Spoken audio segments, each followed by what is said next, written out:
Hello guys, hi, welcome to Vigyan Katta. या व्हिडिओमध्ये आपण होमी बाबा परीक्षेसाठी काही प्रॅक्टिस क्वेश्चन्स किंवा सराव प्रश्न जे आहेत ते आपण घेणार आहोत. चला, त्याच्यामधला पहिला प्रश्न जो आहे त्याला आपण सुरुवात करू. आता पहिला प्रश्न काय आहे बघा, की opening and closing of a door can be related to which of the following joints. की वेगवेगळ्या प्रकारचे जे काही सांधे आपल्या शरीरामध्ये आहे त्याच्यापैकी दरवाजाच्या उघडणं आणि बंद होणं याच्याशी कोणता सांधा संबंधित आहे. वेगवेगळ्या प्रकारचे सांधे, थिन जॉईंट असेल, बॉल अँड सॉकेट जॉईंट असेल, ग्लायडिंग जॉईंट असेल, तर याच्यापैकी कोणता सांध्याचा प्रकार हा दरवाजाच्या उघडणे आणि बंद होणे याच्याशी संबंधित आहे. तर आपल्याला लक्षात येतं की दरवाजाला संबंधित असणारा सांध्याचा प्रकार म्हणजे हिंज जॉईंट किंवा ज्याला आपण बिजागरीचा सांधा असं म्हणतो, तो बिजागरीचा सांधा. जे बिजागरी आपल्या दरवाजाला लावलेलं असतं आणि त्याच्या साह्यानं आपण त्याला उघड बंद करू शकतो. तशा पद्धतीची मोशन असणारा आपल्या शरीरातला सांधा म्हणजे हिंज जॉईंटचा. त्याच्यानंतर पुढचा प्रश्न बघा, की एखादा मुलगा आहे तो काय करतोय, एका हेवी वुडन बॉक्सला पुश करतोय. When a boy tries to push a heavy wooden box placed on a rough surface, the box does not move because of an opposing force. तो बॉक्स मूव्ह होत नाहीये, तो बॉक्स पुढे जात नाहीये. त्याचं कारण त्याला कोणता तरी फोर्स अपोज करतंय. कोणता फोर्स अपोज करतंय, तर आपल्याला माहितीये की प्रत्येक मोशनच्या विरुद्ध असणारं जे फोर्स असतं ते त्याला विरोध करतं. मग ते असणारं फोर्स म्हणजे फ्रिक्शनचा फोर्स आहे किंवा त्याला आपण घर्षण बल असं म्हणतो. ते घर्षण बल आपल्याला त्या गतीच्या विरोधात काम करताना लक्षात येतं. पुढचा प्रश्न बघूयात. Which of the following is not an example of periodic motion. खालीलपैकी कोणतं हे पिरियडिक मोशनचं उदाहरण नाही. आवर्ती गती किंवा पुन्हा पुन्हा त्याच ठराविक वेळेनुसार होणाऱ्या गतीचं कोणतं एक्झाम्पल नाही. आता रोटेशन ऑफ द अर्थ आहे ते तर आपल्याला माहिती आहे की 24 तासानंतर पुन्हा होतं. फ्रीली सस्पेंडेड बार मॅग्नेट जर का समजा डिस्प्लेस केला आणि तो असा पेंडुलम सारखा फिरत राहिला तर तो पण पिरियडिक मोशनचा एक्झाम्पल आहे. Motion of hands of a clock, आपल्या जे घड्याळाची काटे ते घड्याळाचे सगळे काटे पिरियडिक मोशनचे एक्झाम्पल्स आहेत. मग उरलेलं शेवटचं ऑप्शन बघा, अन ॲरो रिलीज फ्रॉम अ बो. एखाद्या धनुष्य बाणामधनं सुटलेला बाण तो पुन्हा परत कधी सुटेल सांगता येत नाही. त्याच्यामुळे ते काही पिरियडिक मोशनचं एक्झाम्पल नाही. तर अशा पद्धतीनं हे आपलं काय म्हणूयात आपण पिरियडिक मोशनचं एक्झाम्पल नसलेला ऑप्शन आहे, डी ऑप्शन. त्याच्यानंतर पुढे बघा, which of the following food component is helpful for growth and where and tear of our body. आपल्या बॉडीची जी झीज होते ती भरून काढण्यासाठी कोणता घटक आपल्याला उपयोगाचा ठरतो. त्याच्यामध्ये ऑप्शन जर बघितले तर प्रोटीन्स आहेत, व्हिटॅमिन्स आहेत, मिनरल्स आहेत, कार्बोहायड्रेट्स आहेत. आपल्याला माहिती आहे प्रोटीन्स किंवा प्रथिनं हे आपल्या शरीराची झीज जी आहे ती भरून काढण्याचं खूप महत्वाचं काम करतात. आता या प्रकारचे जर तुम्ही समजा परीक्षेची तयारी करत असाल होमी बाबा परीक्षेची, तर त्याच्यासाठी तुम्हाला ना प्रॅक्टिस खूप महत्वाची असते. मग या प्रॅक्टिससाठी विज्ञान कट्टाने आपली टेस्ट सिरीज सुरू केली आहे, होमी बाबा क्लास 6 ऑनलाईन मॉक टेस्ट. ही टेस्ट कार्ड नावाची जी वेबसाईट आहे त्या वेबसाईटवरती आपल्याला उपलब्ध आहे, अवेलेबल आहे.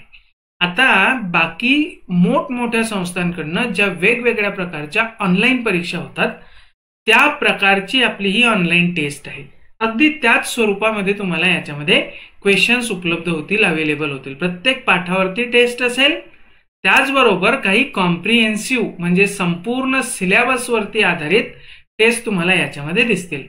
आता सध्या काही त्याच्यामध्ये फ्री टेस्ट अवेलेबल आहेत, तुम्ही जाऊन सोडवू शकता. त्याची जी लिंक आहे ती आपल्या डिस्क्रिप्शन मध्ये तुम्हाला इथे मिळेल. चला मग आपण पुढच्या प्रश्नाकडे जाऊ. पुढचा प्रश्न काय आहे की समजा आपण जर का टेम्परेचर वाढवलं, कशाचं, सॉलिड्सचं. On increasing temperature of solids the kinetic energy of particles. त्याचे जे पार्टिकल्स आहेत, त्याचे जे कण आहे, त्याच्या कायनेटिक एनर्जीवरती काय परिणाम होतो. सॉलिड्सला हिट केलं म्हणजे आपण त्याला उष्णता दिली, आपण त्याला ऊर्जा दिली. ऊर्जा दिल्यानंतर, उष्णता दिल्यानंतर त्यांची गती वाढते. गती वाढली की ऑब्व्हियसली त्यांची कायनेटिक एनर्जी वाढते. त्याच्यामुळे आपले जे ऑप्शन्स असणार आहे त्याच्यामध्ये इन्क्रीजेस जो पहिला ऑप्शन आहे ते आपलं उत्तर आहे. चला पुढे काय प्रश्न आहे बघा, की dash dash thread was invented simultaneously in New York and London. New York आणि लंडन या दोन्ही शहरांमध्ये एकाच वेळेस ज्या धाग्याचा शोध लागला त्याचं नाव आपल्याला विचारलंय. ऑप्शन्स आहेत रेयॉन, नायलॉन, डॅक्रॉन, टेरिलिन. आता याच्यामध्ये जो नायलॉन नावाचा धागा आहे तो नायलॉन नावाचा धागा याचं उत्तर आहे, कारण त्याच्या नावामध्ये NY हे जे इनिशियल्स आले ते न्यूयॉर्क वरनं आलंय आणि येलो एन हे जे आहे हे लंडनच्या शहरावरनं आलंय. सो दोन्ही शहरांमध्ये एकाच वेळेस त्याचा शोध लागला आणि म्हणून दोघं शहरांच्या आद्याक्षरावरनं त्याचं नाव दिलं गेलं नायलॉन नावाचं. आता पुढचा प्रश्न बघा. 1990 साली नासा नावाची जी अमेरिकेची स्पेस एजन्सी आहे तिने अवकाशामध्ये एक दुर्बीण सोडली. अवकाशामध्ये आपल्याला अवकाशाचं निरीक्षण करण्यासाठी. त्या दुर्बिणीचं नाव काय आहे तो आपला प्रश्न आहे. In 1990 NASA the American Space Agency launched a telescope in the orbit of the Earth, Hubble Galaxy reflecting किंवा ग्रँडलँड. आता आपल्याला माहिती आहे हबल दुर्बीण सोडलेली 1990 साली अमेरिकेनं, तर ते आपलं त्याचं उत्तर आहे. पुढचा प्रश्न बघा. आता इथे जे चित्र दिलंय हे चित्र एका डिसीजचं एक्झाम्पल आहे, क्लासिक एक्झाम्पल आहे. अशा पद्धतीचा रोग, अशा पद्धतीचा आजार याला आपण काय म्हणतो किंवा हा कशामुळे होतो? माल न्यूट्रिशनमुळे होतो, ओव्हर न्यूट्रिशनमुळे होतो, याला पेलग्रा म्हणतात का याला गॉइटर म्हणतात. तर आता तो तब्येतीनं खूप जास्त सुधारलेला मुलगा आहे, कारण ओव्हर न्यूट्रिशन त्याचं झालेलं आहे. अतिपोषण ज्याला आपण म्हणतो मराठीमध्ये, त्या अतिपोषणाचं हे परफेक्ट एक्झाम्पल आपल्याला इथं दिसून येतं. तर अशा पद्धतीचा हा प्रश्न. पुढचा प्रश्न बघा. Transmission of sound. आता आपला जो साऊंड आहे, ध्वनी आहे, तो कशा पद्धतीनं संक्रमित होतो, एका ठिकाणून दुसऱ्या ठिकाणी कसा जातो, याच्यासाठीचा आपल्याला प्रश्न विचारलाय. कशातनं जातो? सॉलिड्स मधनं जातो, लिक्विड्स मधनं जातो, गॅसेस मधनं जातो का ऑल ऑफ दीज? तर आपल्याला माहितीये साऊंड तर स्थायू पदार्थांमधनं पण येतो, द्रव पदार्थांमधनं पण येतो आणि वायू पदार्थांमधनं पण प्रसारित होतो, संक्रमित होतो, एका ठिकाणून दुसऱ्या ठिकाणी जातो, ट्रान्समिट होतो.